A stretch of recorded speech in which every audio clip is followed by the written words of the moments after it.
আমরা আড়াইটের দিকে আমরা সংবাদ পেয়েছি এখানে যে একটা শিশু একটা 6 ইঞ্চ একটা মানে পাইপের ভিতরে পড়ে গেছে। এই সংবাদ পাওয়ার পর আমাদের জনবল তানুর থেকে এবং রাজশাহী থেকে আমরা সবাই আসলাম।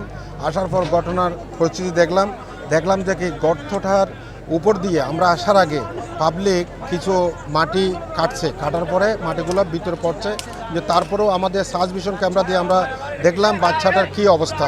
তো আমরা যতটুকু দেখছি 35 ফিট নিচে, প্রায় 35 থেকে 40 ফিট নিচে বাচ্চাটা পড়ে আছে। তো আমরা তাৎক্ষণিক দেখলাম যে আমরা যদি অক্ষত যদি ভিকটিম যদি আমরা উদ্ধার করতে চাই, তাহলে আমাদের এক্সকেভেটর ছাড়া একে উদ্ধার করা সম্ভব না। আমাদের অন্য কোনো আমরা প্রসেস আছে, যদি লাইভ ভিকটিম যদি মৃত যদি থাকে বলে মনে হইতো তাহলে আমরা অন্য প্রসেস করতাম। আমরা মনে করি ভিকটিম হয়তো জীবিত আছে, এই জন্য আমরা এক্সকেভেটরের মাধ্যমে মাটি খনন করে আমরা ভিকটিম আমরা উদ্ধার করার চেষ্টা করছি অক্ষতভাবে।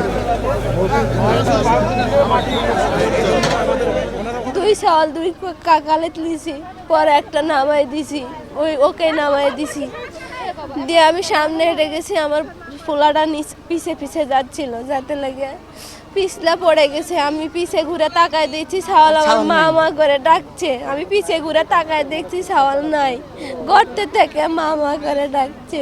এখানে একটা আপনার এই ট্রলি বালকানি আসছিল, আসে ওই জন্য পুঁতে গেছে। আর মা আবার আসছিল সাইলেলিয়া ওটা ট্রলিটা ঠেলে দিতে দিয়ে আসে, দেখে তো একটা ছেলে খুলে নিয়ে যাচ্ছে, ট্রলিটা ওখানে বালকা নামা ফেলে দিছে। ট্রলিটা নিয়ে আসে ছেলে একটা কুলে আর একটা লিয়া একটা ছোটো ছেলে আর ছোট ভাই কুলে আসে। আর মাঝলা ভাইটা এই গর্তের ভিতরে যায়, পিছলে পড়ে গেছে। মায়া দেখে তার ছেলে না, এখন গর্তে থেকে মা করে ডাকছে। মোবাইল আছে তো, আর নামান ইয়াত আছে একটা বাচ্চা পানিতে পড়ে গেছে, এখানে আসছে